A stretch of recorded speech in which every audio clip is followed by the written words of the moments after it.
So it looks like we have 10 people in the audience, which is incredible. And our first topic is going to be the travel nursing lifestyle. So we're kind of, if you see Kelley and I move a little bit, we're clicking in and out of YouTube so we can watch to see if any questions come in or anything like that. So let's get started. Travel nursing lifestyle is the topic. And I guess let me get started with Kay. What is your lifestyle on the road, Kay?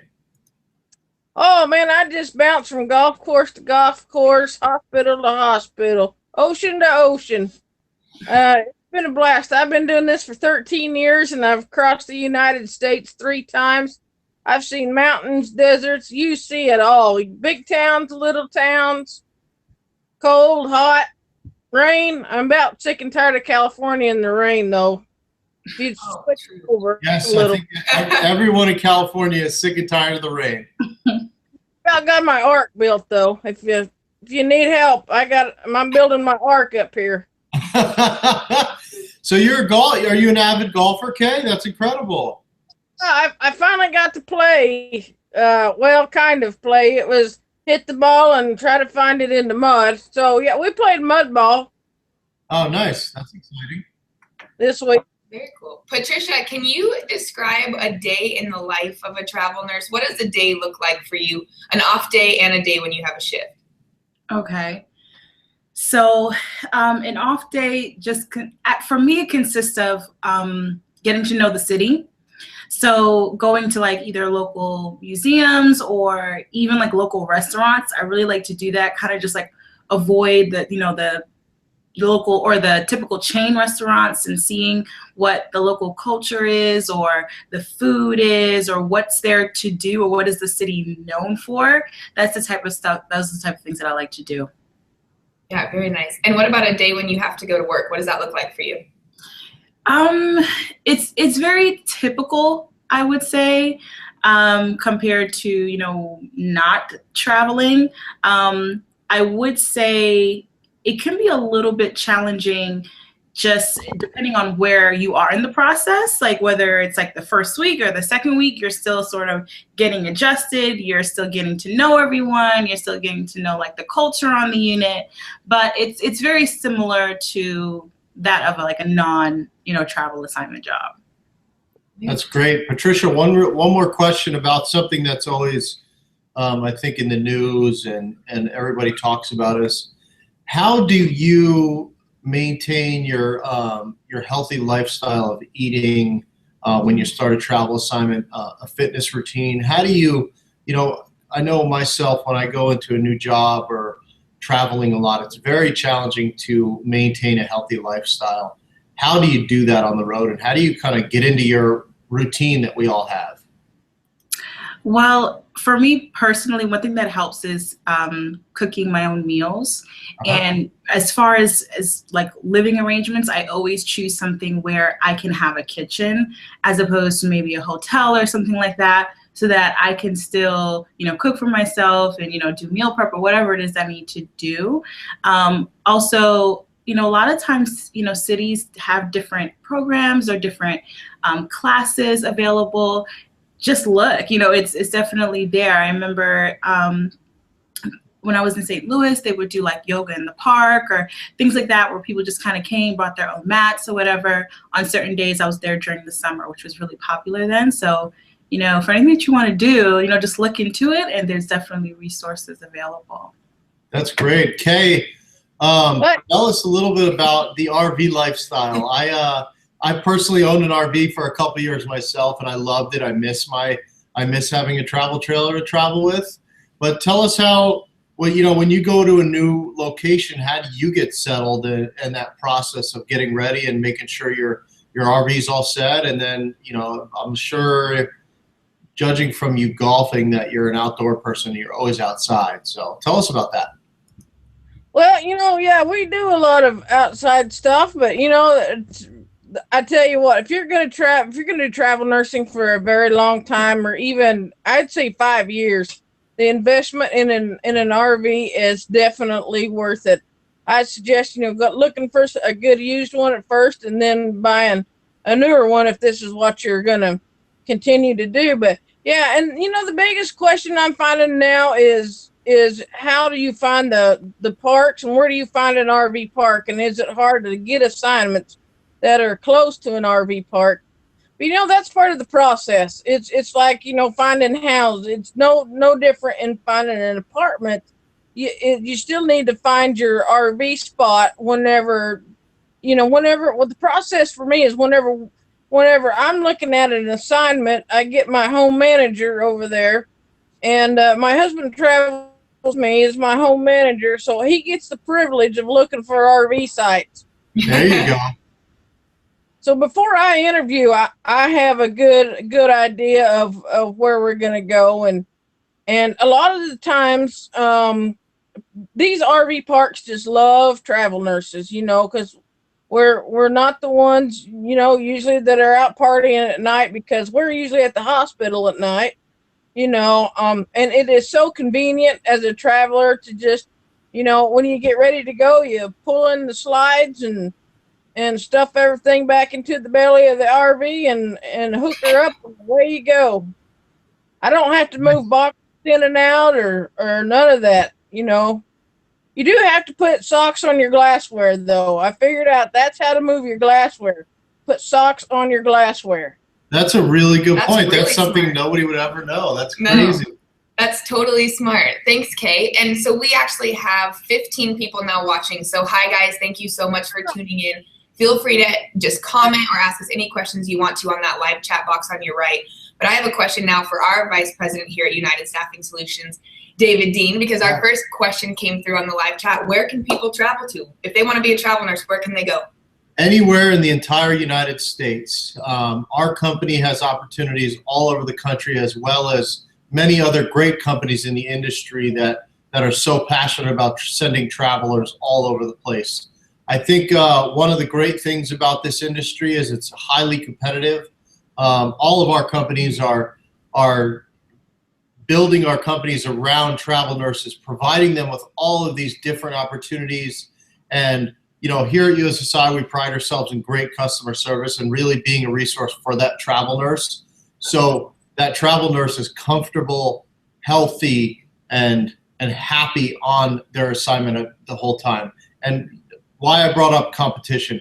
Competition really breeds greatness, and it only improves the services for that travel nurse. I'll use Amazon. Amazon is a perfect thing to talk about here. Amazon made everybody in the retail industry and all of these places in America give us all free shipping. We're happy about that. Amazon did it, so now all the other companies did it. Now, USSI provides great service, and we do things that are competitive, so everybody else follows, and we follow other people, and it's competition breeds greatness, and only will improve the service for that travel nurse. And we really pride ourselves at USSI here about making every single person happy about dealing with our company and comfortable. That's great. So there's your answer. Thank you so much for tuning in. Jennifer, we see you. We wanted to say hi back to you. And for our next question, I'm going to let Patricia answer this one. We have someone who's viewing that says their question is, basically give us the 411 on having health insurance while traveling. Patricia, can you take that question? Sure. That's actually one of the great things about travel nurses. I do kind of get that question a lot, like, what happens as far as coverage is concerned. And just like with any other job, you do have the opportunity to be covered, and so that's something while I was traveling that I always had and used as well. Great. How was the process in deciding insurance, Patricia? And I know, for myself at least, and I don't change jobs as often as a traveler, but is it hard to figure out what insurance, what you want for, your deductibles and all that stuff? I'm assuming that the options are all different out there, like most companies. Right. No, to me, the process wasn't difficult at all. It wasn't any different to what I experienced with other jobs before. And it also, it stayed the same as long as I stayed with that particular agency, which was, it helped as far as continuity is concerned. Okay, awesome. Great. Let's see if do we have any other questions? Let's check. We don't have any current questions right now in our live chat, but we now have 16 people watching. So hi, everyone. Thank you so much again for continuing to watch and staying with us. Any questions or comments that you want to contribute to this conversation, please write in the live chat to the right of the screen that you're watching. And our next topic for today is housing. So either who wants to take it? You guys want to discuss, how travel nurses can choose their housing and then what your preference was when you were given those options. Kay, do you want to talk about that? Well, in doing this for 13 years, I have actually done just about every type of house, except for shared housing. Have not done shared housing. But when I first started, I did the apartment thing. And that was really, whenever I had my son was traveling with me, and that's really nice when you have a family, of course, whenever you have, and you can either have furnished housing or unfurnished housing. One important thing that, I deal a lot with new travel nurses is whenever you're making your housing arrangements, if you're going to go with the company, that you know exactly what you're going to get in your housing package. If it's a furnished housing package, does that come with a vacuum and a microwave? If not, let me tell you, thrift stores are the best places to find stuff at. So yeah, there's apartment housing. There's also, I've done the motel room. In fact, I have a funny story about, I was going to get this cabin on the lake, and it ended up being a trailer house divided in two that was more or less a mobile home. That was made into a motel. So, oh my God, you never know what you do. You know what? But you never know what you're going to run into out there. But it's what you make out of it. It was small. It was me and hubby and the two cats in a motel room, and that got interesting. But we learned how to cook in the crock pot, microwave, and. So yeah, it's, and there's different housing options. People are now the trend, way back when I first started, the big trend, everybody was going from shared housing. That was the big thing, shared housing. Okay. And then as it now came into it, they were trending away from the shared housing, and that was the big thing. That was everybody marketing that, oh, we have private housing. Well, now it's kind of funny because we went from shared housing to private housing to now we're kind of going back to the roommate situation, and there's a lot of people that are traveling together. In fact, I have some great friends that are just got here in San Jose, and they're an OB travel team. They travel together, and it's amazing how you can still get assignments together, and you split the housing cost. Now, where are you going to find your housing? You can find your housing on like Airbnb, Craigslist, Vacation by Owner. There's also corporate housing by owner. And then there's also a few websites that specialize in travel nursing housing. And that's, there's Travelers Haven and there's Travel Housing Pro. So now I personally never have used those, but I just know that they are out there for travel nurses to explore. Oh, that's great. I want to hit on one point that I heard you say, Kay, which is really a great takeaway from what we're talking about here, is make the best of what you have.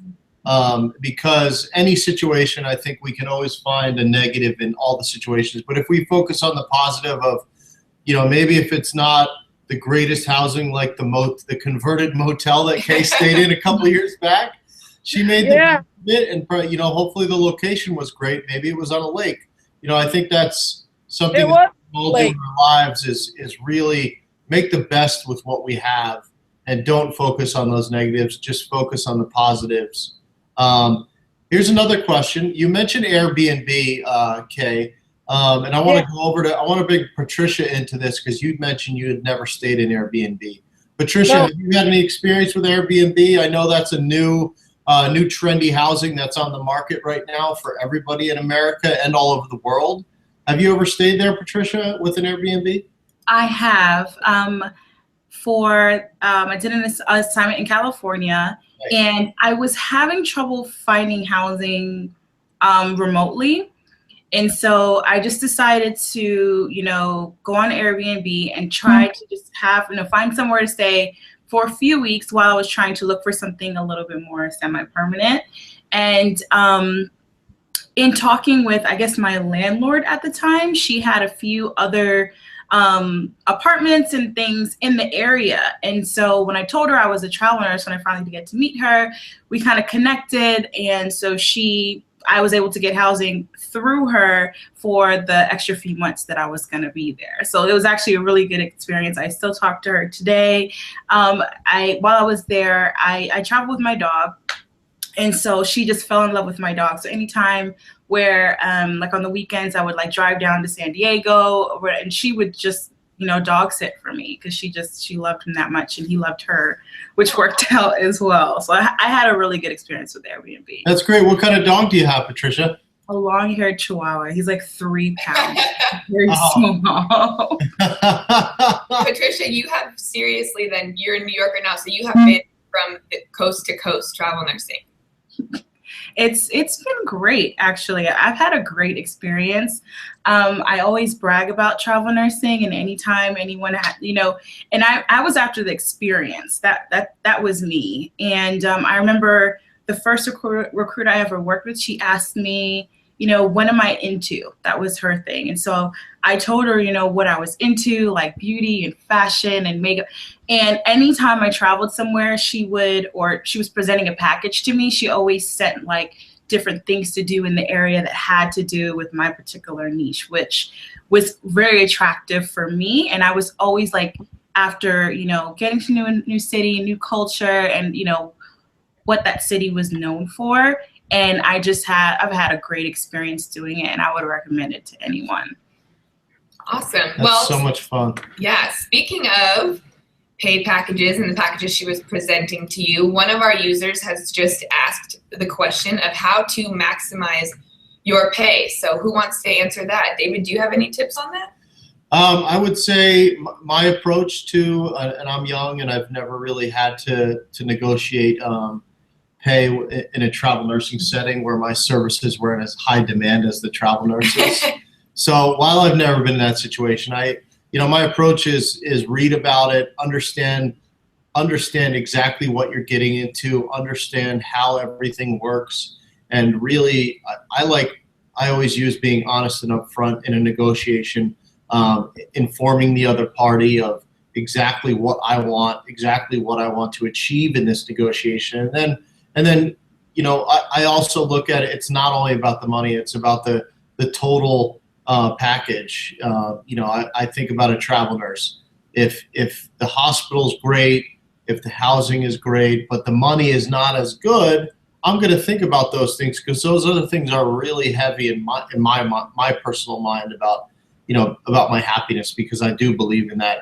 Money is a lot of things, but it's not everything, and happiness is definitely more valuable than money. Do you agree with me there, Kelley? Oh, absolutely. I think that when you're talking about pay packages, I think the first thing you kind of have to consider is the package itself, where you're going. Are you in the location that you want to be? Are you where, you've always dreamed of traveling? And then from there, all the things that you want out of the experience. I think that's what makes travel nursing different than floor nursing and staff nursing, is that you have that experience of getting to move all over and getting to try all these new experiences. So it's kind of like, do you want more money or do you want to live in a certain place? Can you have both? I think it's just kind of deciphering and dissecting the pay package and whatever your personal preferences are. Patricia, what would you say to that?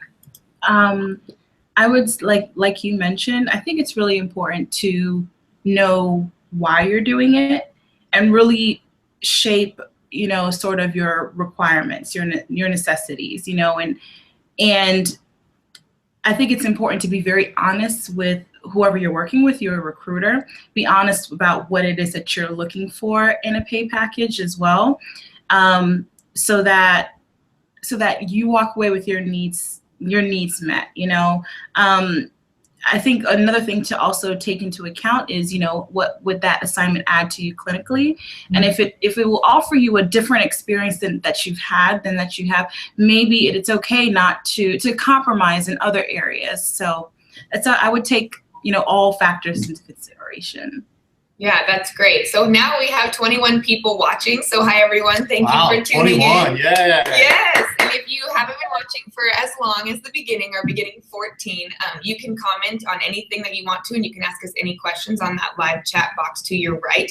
Right now, we are talking about maximizing pay packages, and we're going to go back to Kay from Highway Hypodermics, and we're going to ask her, Kay, do you have any tips on maximizing pay and pay packages?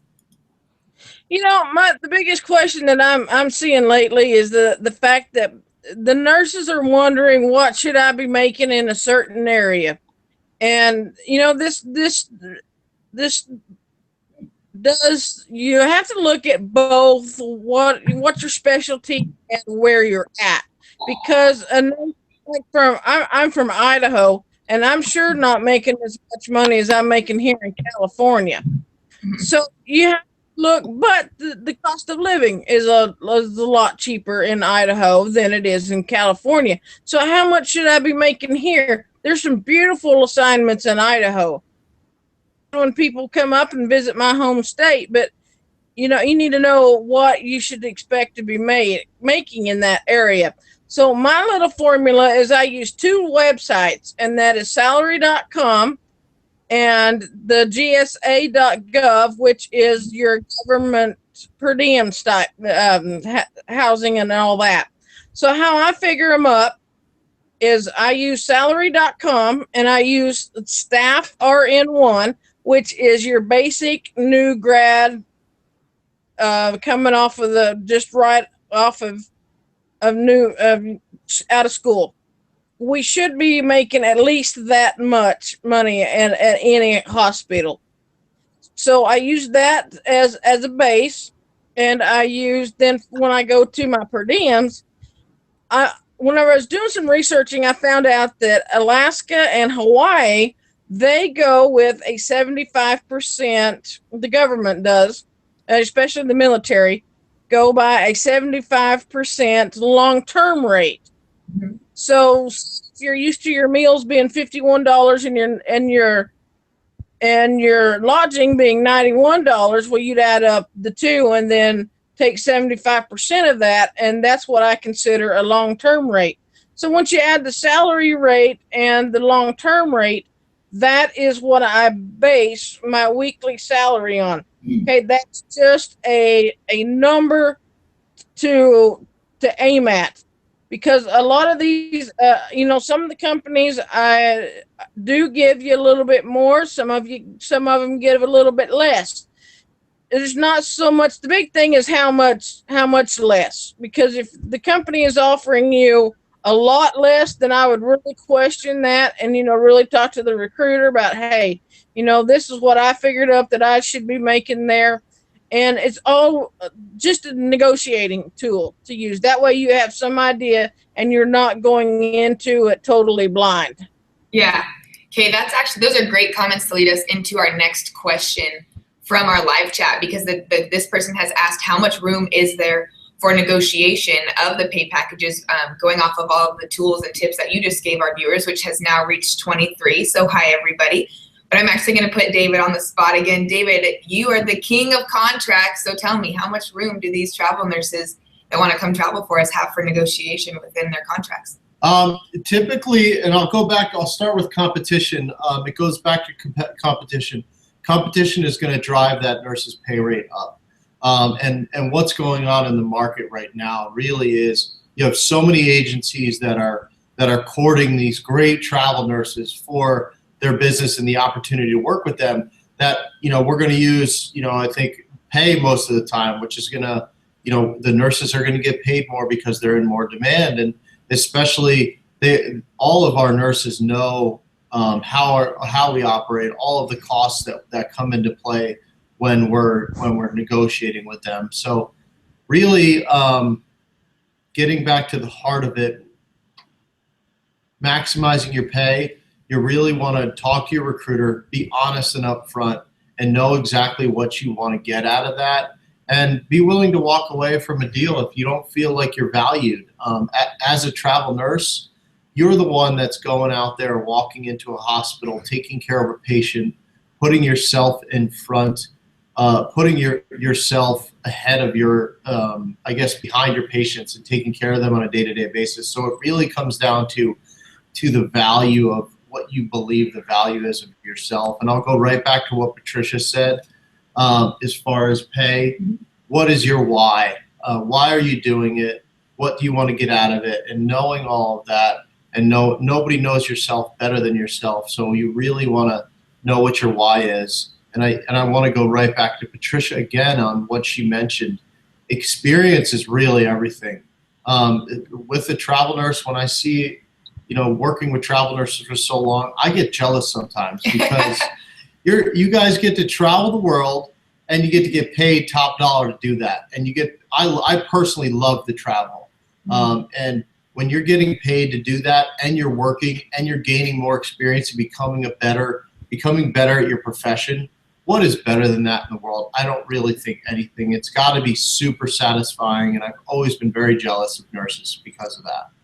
Well, that's great. Yay, cool. Well, this was an awesome roundtable, and our final question is also coming from our Q&A section, and it actually came from email. So it came in last night, and we will talk to, well, whoever wants to answer it, but the question is housing paid for your significant other?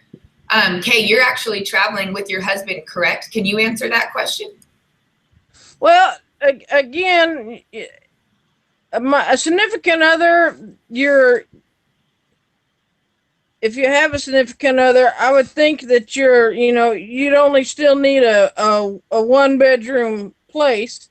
So there wouldn't be any significant, I don't know if there would be any significant increases in what there would take them for money wise.